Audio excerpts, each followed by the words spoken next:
बार एक बहुत बड़ा बिजनेसमैन एक छोटे से गांव में जाता है। उसका प्लान होता है कि उस गांव में एक फैक्ट्री लगानी है। वो एक ऐसी जगह तक पहुंच जाता है जहां पर उसके सामने नदी होती है और उसके सामने गांव होता है। अब उसके पास में दो ऑप्शंस होते हैं। एक कि वो सड़क के रास्ते से घूम करके उस गांव तक पहुंचे, जिसमें करीब करीब 8 घंटे लगेंगे, क्योंकि डायरेक्ट कोई रास्ता नहीं है वहां तक पहुंचने का। दूसरा कि सिर्फ 20 मिनट में एक नाव में बैठ करके उस नदी को पार करके उस गांव तक पहुंच जाए। तो अपना टाइम बचाने के लिए उसने उस नाव में बैठने का डिसीजन लिया। वो नाव बहुत ही छोटी सी थी, जिसमें एक तरफ एक आदमी बैठा था जो कि नाव चला रहा था और दूसरी तरफ ये बिजनेसमैन बैठा हुआ था। तो नाव में बैठने की थोड़ी देर बाद उस बिजनेसमैन ने उस नाव वाले से पूछा, तुझे पता है तेरी नाव में कौन बैठा है? तो नाव वाले ने बड़े ही भोलेपन से कहा हाथ जोड़ करके, नहीं साहब मुझे नहीं पता आप कौन है। तो बिजनेसमैन बोला, अरे तू अखबार नहीं पढ़ता है क्या? हर दूसरे दिन मेरी फोटो आती है अखबार में।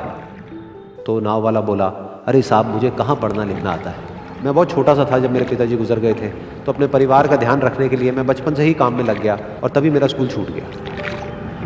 ये सुन करके उस बिजनेसमैन ने उसका मजाक उड़ाते हुए उसको कहा, तुझे पढ़ना लिखना तक नहीं आता है, ऐसी जिंदगी का क्या फायदा?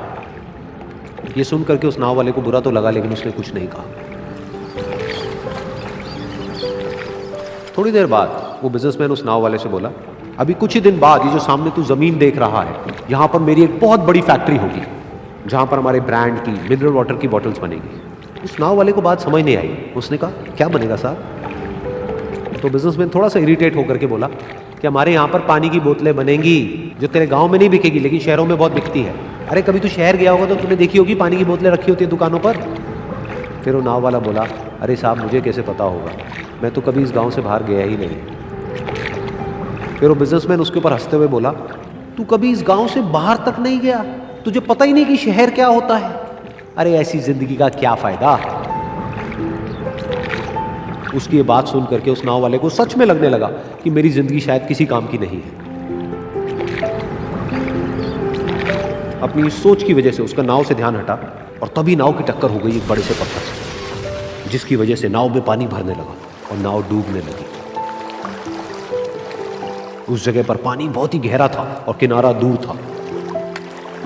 नाव वाले को समझ आ गया कि अब इस नाव को बचाने का कोई तरीका नहीं है और वो अपनी जान बचाने के लिए नदी में छलांग मारने ही वाला था।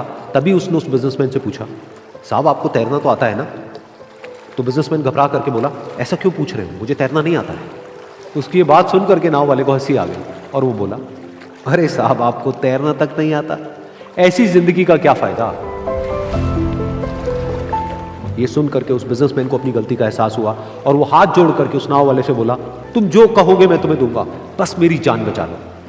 तो उस नाव वाले ने बोला, अरे साहब आप घबराओ नहीं, मुझे सिर्फ तैरना नहीं आता है, मुझे डूबते हुए लोगों को बचाना भी आता है। आप मुझे कस के पकड़ लो, मैं आपको कुछ नहीं होने दूंगा। और फिर उस नाव वाले ने ना सिर्फ अपनी बल्कि उस बिजनेसमैन की भी जान बचाई। तो इस कहानी से हम एक बहुत बड़ी सीख ले सकते हैं कि हमें जिंदगी में कभी भी किसी का भी मजाक नहीं उड़ाना चाहिए या उसको अपने से कम नहीं समझना चाहिए, क्योंकि हमें नहीं पता कि हमें कब, कहां, कैसे, किसकी जरूरत पड़ जाए।